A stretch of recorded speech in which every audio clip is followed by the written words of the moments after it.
Good morning students. हम लोग new unit को स्टार्ट करेंगे। यूनिट है 9, ठीक है। और जो यूनिट 9 है वो मार्क्स है 5 मार्क्स की आती है, जिसके अंदर अपन 3 चैप्टर्स की स्टडी करेंगे। और वो 3 चैप्टर्स कौन कौन से आपके 35, 36 और 37 वाले चैप्टर्स होंगे आपके। 5 जो मार्क्स है उसको अपन डिवाइड करेंगे 2 + 3। तो इसका मीन्स आपके समझ में आ रहा होगा कि 2 क्वेश्चंस आएंगे, एक 2 नंबर का होगा और एक 3 नंबर का होगा बोर्ड एग्जाम के अंदर। चलिए, फिर उसके बाद में ये जो 5 के जो 9 के जो यूनिट है आपकी 9 वाली जो यूनिट है जो 5 मार्क्स की आती है, उसका नेम है जेनेटिक्स एंड जीनोमिक्स, ठीक है। Genetics and genomics. इसी यूनिट के अंदर हम लोग क्या करेंगे, जो चैप्टर ले रहे हैं वो चैप्टर लेंगे 35 का। पहले कौन सा स्टार्ट करेंगे, चैप्टर 35 का स्टार्ट करेंगे हम लोग। चैप्टर जो 35 है वो है आपका लॉ ऑफ इनहेरिटेंस या Mendel's law of inheritance. Mendel's law of inheritance यानी मेंडल्स के लॉ की स्टडी अपन इस चैप्टर के अंदर करेंगे। चैप्टर का नाम है। तो Mendel's law of inheritance start करने से पहले हम इससे रिलेटेड कुछ और टॉपिक्स देख लेते हैं। तो देखिए, जैसे मैं यहाँ से हटा रही हूँ, यूनिट का क्या नाम था, जेनेटिक्स। तो हमारा जो फर्स्ट पॉइंट बनता है वो क्या बनता है, जेनेटिक्स। तो देखिए, first of all the genetics term coined by the gene. Gene is a Greek word, ठीक है। Gene is a Greek word. Genetics means the branch of biology in which study of heredity and variation. अब heredity आपको मालूम होगा, heredity को ही क्या बोलते, inheritance भी बोलते। इनहेरिटेंस का क्या मीन्स हुआ, the hereditary characters transfer one generation to the next generation. यानी जो भी कैरेक्टर्स होंगे वो एक जनरेशन से कहाँ जा रहे, दूसरी जनरेशन के अंदर जा रहे, तो अपन उसको क्या बोलते हैं, इनहेरिटेंस या हेरिडिटी बोलते, ठीक है। चलिए, जैसे इसका एग्जाम्पल है पेरेंट्स। पेरेंट्स से कैरेक्टर्स कहाँ जाते हैं, चाइल्ड्स में आ जाते हैं। आपको पता है ना ये बात। तो इसी को ही क्या बोला जाता है, इनहेरिटेंस बोला जाता है। अब पेरेंट्स के अंदर अपन किसको लेते हैं, फादर और मदर। पेरेंट्स के अंदर क्या आता है, फादर और मदर। तो दोनों के कैरेक्टर्स किस में आए हैं, चाइल्ड्स में आए। तो दोनों के कैरेक्टर्स मिक्स होके एक नया कैरेक्टर्स बन जाता है, जो किसको शो करता है, वेरिएशन को शो करता है, वेरिएशन। अब वेरिएशंस आपको पता है, अलग अलग टाइप के कैरेक्टर्स आ जाते हैं, उसको क्या बोलते हैं, वेरिएशन। जैसे देखिए, अब अपने पेरेंट्स से कैसे है, दिखने में थोड़े अलग होते हैं ना, अपन अपना बिहेव भी अलग होता है, अपने जो फेशियल एक्सप्रेशंस होते हैं वो भी अलग होते हैं, बॉडी मार्क भी अलग होता है अपना। तो ऐसे जो कैरेक्टर्स होते हैं जो क्या होते हैं, डिफरेंट होते हैं अपने पेरेंट्स से, उनको अपन फॉर्म को क्या बोलते हैं, वेरिएशन बोलते हैं। तो जहाँ वेरिएशन और इनहेरिटेंस की जहाँ स्टडी की जाती है वो क्या है, जेनेटिक्स है। क्या होगी, जेनेटिक्स होगी। अब देखिए, पेरेंट्स से जो कैरेक्टर चाइल्ड्स में आए, the characters are transfer parents to the childs, this characters is known as the hereditary characters. Hereditary characters, इन कैरेक्टर्स को क्या बोला जाता है, हेरिडेटरी कैरेक्टर्स बोला जाता है। The characters are transfer parents to the child या one generation to the another generation. Like as, देखिए कोई पेरेंट्स है, उसके जो आई का कलर कैसा है, ब्राउन है, आइरिस का कलर कैसा है, ब्राउन है। अगर वही आइरिस का कलर चाइल्ड्स में भी कैसा हो जाए, ब्राउन आ जाए, वो कलर अपने आप में क्या हो गया, हेरिडेटरी कैरेक्टर्स बन जाता है। The characters transfer one generation to the another generation process is the heredity, and these characters are known as the hereditary characters. Genetic terms coined by the Bateson. Genetic term किसका दिया हुआ है, बेटसन्स का दिया हुआ है, जबकि हेरिडिटी जो टर्म है ये दिया हुआ है स्पेंसर का। तो आप देख लीजिए हेरिडिटी टर्म किसका दिया हुआ है, स्पेंसर का दिया हुआ है, और जेनेटिक्स टर्म्स किसका दिया हुआ है, बेटसन्स का दिया हुआ है। चलिए नेक्स्ट टॉपिक अपन करते हैं हेरिडिटी। हेरिडिटी के लिए साइंटिस्ट थे जिन्होंने इनहेरिटेंस को एक्सपेरिमेंट्स के थ्रू एक्सप्लेन किया था। To explanation of inheritance, to explanation of inheritance through the scientist. This scientist is Gregor Johann Mendel. Gregor Johann Mendel. तो ग्रेगर जोहन मेंडल क्या बोलते हैं, father of genetics, father of genetics. तो ये भी question अच्छा है, फादर ऑफ जेनेटिक्स किसको बोला जाता है, ग्रेगर जोहन मेंडल को फादर ऑफ जेनेटिक्स बोला जाता है। ठीक है, अब देखिए ग्रेगर जोहन मेंडल ने explanation the heredity experiment on the P plant, garden pea plant, garden pea plant भी आप इसको बोल सकते हो, स्वीट पी प्लांट भी इसे आप बोल सकते हो, स्वीट पी प्लांट। और इसका साइंटिफिक नेम क्या होता है, पाइसम सेटाइवम। तो मेंडल ने अपना एक्सपेरिमेंट किस प्लांट पे किया था, पी प्लांट पे किया था, गार्डन पी प्लांट पे। तो the experiment on the garden pea plant for explanations of inheritance is known as the Mendelism, is known as the Mendelism. Mendel के सभी लॉ या सभी एक्सपेरिमेंट जो इनहेरिटेंस को एक्सप्लेन करते हैं उसको क्या बोलते हैं, मेंडलिज्म बोलते हैं। मेंडल ने किस प्लांट को सिलेक्ट किया था, गार्डन पी प्लांट को सिलेक्ट किया था। अब देखिए इसको ग्रेगर जोहन मेंडल क्यों बोला जाता है, ग्रेगर है ना, तो ग्रेगर मान लीजिए एक टाइप की इसको उपाधि दी गई थी, बोलते ना सरनेम, क्यों दिया गया था इसे, क्योंकि ये किसी चर्च के अंदर फादर, इसको पादरी बोलते हैं ना, कि देखिए जैसे मंदिर के अंदर जो होते, टेम्पल में होते वो पुजारी होता है, ऐसे ही जो चर्च वगैरह होते वो फादर होता है, तो इसीलिए उनको ग्रेगर की वहां पे उपाधि दी गई थी।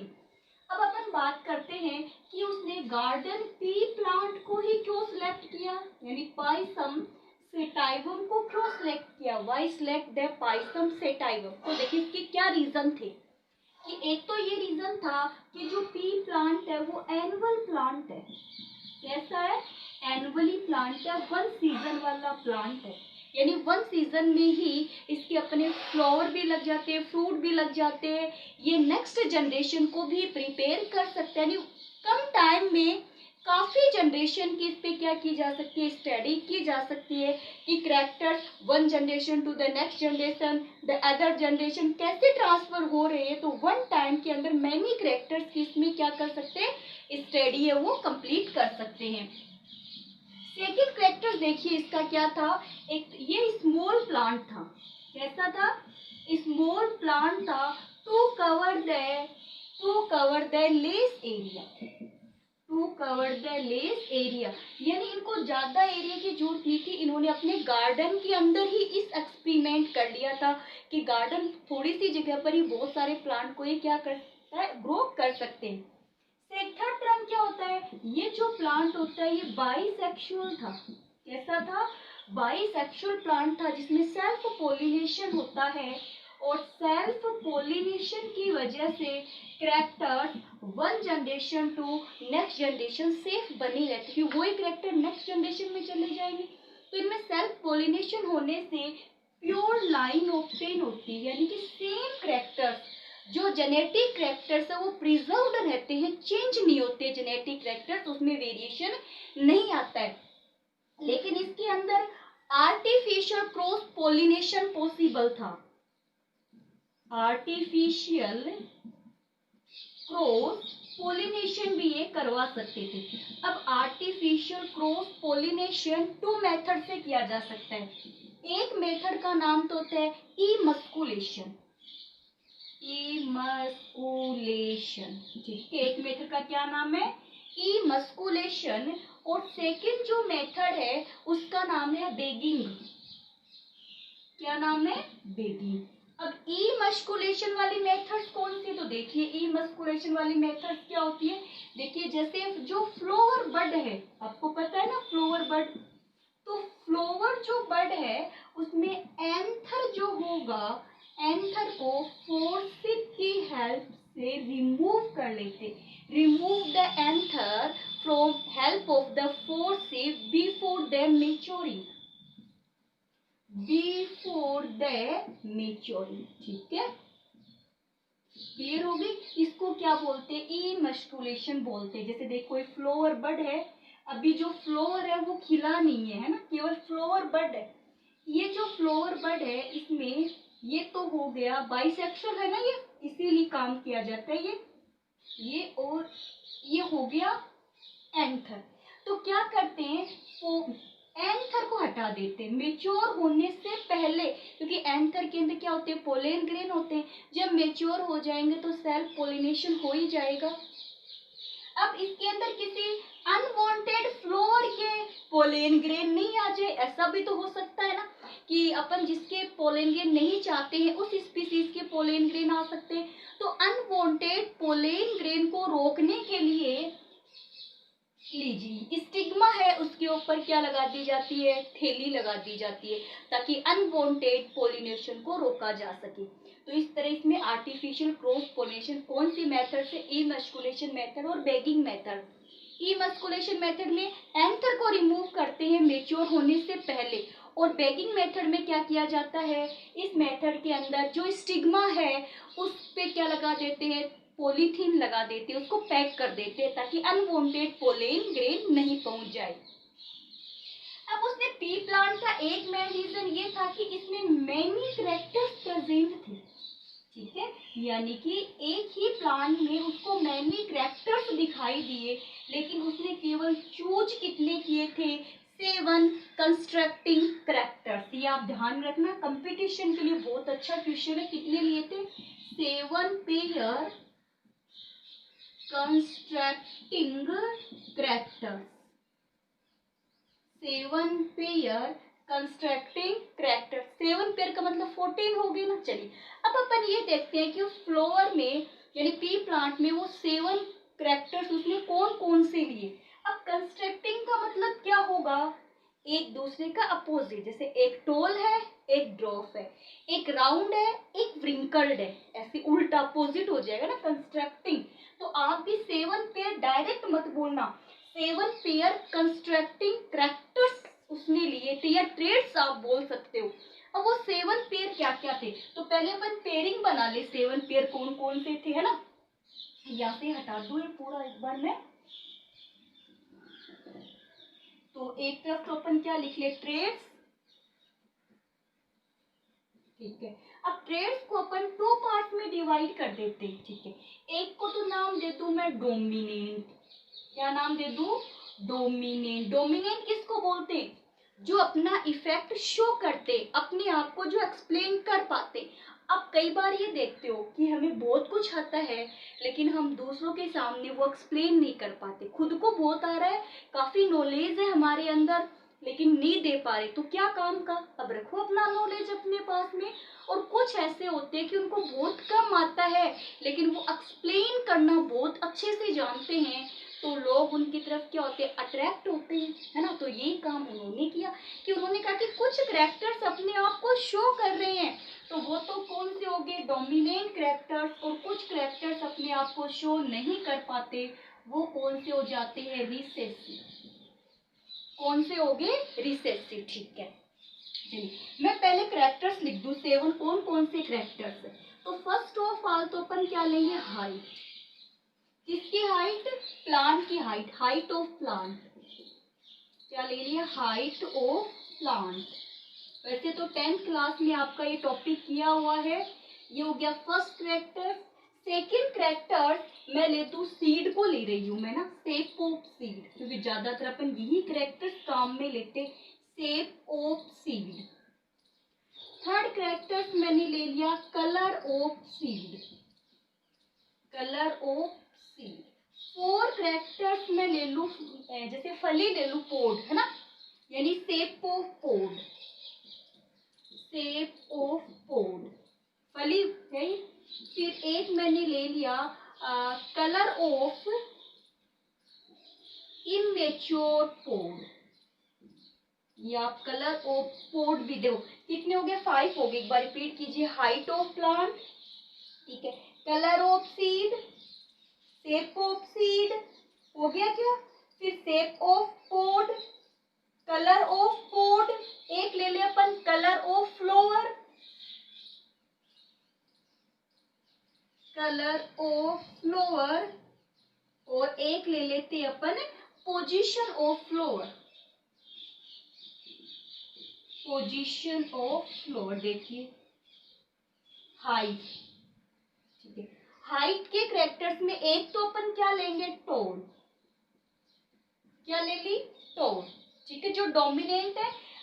एक अपन रिसेसिव में क्या ले लेते हैं? ड्रॉप, जो अपने कैरेक्टर्स को शो नहीं। जब भी कभी हम प्लांट की हाइट से रिलेट कैरेक्टर्स लेंगे तो इन दोनों को लेंगे, टॉल को भी लेंगे और ड्रॉप को भी लेंगे। शेप ऑफ सीड, ठीक है, क्या लेंगे? शेप ऑफ सीड, तो ये लेंगे यहाँ पे हम लोग राउंड और व्रिंकल्ड, राउंड और व्रिंकल्ड ले ली। चलिए अब लेंगे कलर, सीड का कलर, तो सीड के कलर में एक तो अपन लेंगे येलो, जो डोमिनेंट है, ठीक है, और रिसेसिव में क्या ले लिया? ग्रीन। अब लेंगे शेप ऑफ पोड, फली, तो देखिए आपने फली जब भी देखी है तो एक तो इन्फ्लेटेड है, फुली हुई रहती है, मेच्योर, यहाँ मैं नाम लिख दूं मेच्योर ताकि आपको ध्यान में रहे। कौन सी ले रहे हो? मेच्योर, इसके अंदर दाने होते हैं ना, अपन निकालते, तो आप मार्केट से अगर फ्रेश लेके आ रहे हो तो फुली हुई आती है।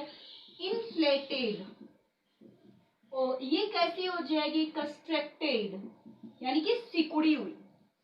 अब अपन इसके कलर की बात करते हैं, ठीक है, जो कलर है इमेच्योर पोड का, जो कलर है अपन अभी फ्रेश लेके आए, जो फुली हुई है, फ्रेश है, फुली हुई है, उसका कलर कैसा होता है? ग्रीन। कैसा हो जाएगा? ग्रीन हो जाएगा। तो अपन कलर क्या ले लेंगे? ग्रीन ले लेंगे। इसका कलर कैसा ले लेंगे? येलो, तो यहाँ लिख दो येलो, लिख दिया येलो। चलिए अब एक कलर ऑफ फ्लावर, फ्लावर के कलर लेंगे, तो एक तो अपन फ्लावर का जो कलर है वो क्या ले लेते हैं? जैसे वॉयलेट ले लेते हैं और एक वाइट ले लेते हैं, ठीक, कलर ले रहे हैं ना, वॉयलेट और वाइट, वॉयलेट और वाइट ले लेते हैं, ठीक है। पोजीशन, एक्सियल और टर्मिनल, ये तो पता है ना, एक्सियल और टर्मिनल।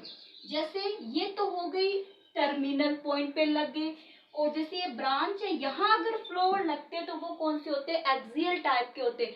तो ये कैरेक्टर्स किसने लिए थे? मेंडल्स ने लिए थे। कौन कौन से? मैं एक बार बता देती हूँ, हाइट, टॉल और dwarf, shape of seed round और wrinkled, colour of seed yellow and green, shape of mature pod inflated constructed, colour of immature pod, ये तो मेच्योर ही मेच्योर, ग्रीन और येलो, कलर ऑफ फ्लोवर, या flower लिखा हुआ है, क्या है यहाँ पे? फ्लोवर। तो फ्लोवर कैसा हो गया? वॉयलेट और white. Position of flower axial और टर्मिनल। ये 7 कलर, सॉरी 7 कंस्ट्रक्टिंग कैरेक्टर्स किसने लिए थे? 7 पेयर कंस्ट्रक्टिंग कैरेक्टर्स मेंडल ने लिए थे। अब चलिए इसके जो पॉइंट्स है इससे रिलेटेड, यानी मेंडल अब मेंडलिज्म को एक्सप्लेन करेगा, लेकिन उसने कई टर्मिनोलॉजी यूज की थी, तो कुछ टर्मिनोलॉजी देख लेते हैं अपन। जैसे फर्स्ट टर्मिनोलॉजी मैं आपको बता रही हूँ जीन, या इससे पहले देखो अपन वर्ड यूज कर लेते हैं फैक्टर। क्या है? फैक्टर। तो यानी वो यूनिट, ऐसी यूनिट जो कैरेक्टर्स को शो करती है। किसको शो करती है? Characters. The unit are responsible for the characters is known as the factor. अपन बोलते हैं ना अफेक्टिंग फैक्टर, जैसे कुछ अपन इंटरनल फैक्टर की बात करते हैं, कुछ अपन कैसे फैक्टर्स की बात करते हैं, एक्सटर्नल की जैसे टेम्परेचर लेते हैं, तो वैसे ही फैक्टर जो करैक्टर्स को शो करते हैं, यानी फैक्टर जो किसको शो करे, करैक्टर्स को शो करते हैं, उनको क्या बोलते हैं, ऐसे यूनिट जो करैक्टर्स को शो करती है वो क्या हो गई, फैक्टर हो गई। सेकेंड में टर्म यूज करती हूँ जीन। क्या ले लिया वर्ड मैंने, जीन। तो ऐसे फैक्टर जो करैक्टर्स को शो कर रहे हैं, the factor are responsible for the character. जैसे देखिए फैक्टर मैंने लिख दिया, ये लीजिए, ये फैक्टर हो गया और डबल लिख दिया मैंने। ऐसा वर्ड आते ही हमारे माइंड में क्या आता है, ये टोल है, प्लांट की हाइट को शो कर रहा है ना।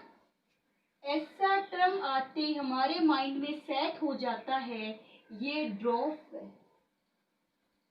क्या है, ड्रॉप। तो ये फैक्टर तो हो गए। ऐसे फैक्टर जो करैक्टर्स को शो कर रहे हैं उनको जीन बोलते। The factor are responsible for the characters is known as the gene. तो ये जीन है, ये जीन पेयरिंग में होते हैं। जीन किस में होते हैं, तो ये दोनों जीन टोल को शो कर रहे हैं, तो ये अपने आप में क्या हो गए, करैक्टर्स हो गया। समझ में आ गया। ये जीन किसको शो करेगा, टोल को, और ये जीन किसको शो करेगा, ड्रोफ को शो करेगा। चलिए अब देखिए, अब अगला वर्ड अपन लेते हैं एलील्स। क्या वर्ड लेते हैं, एलील्स।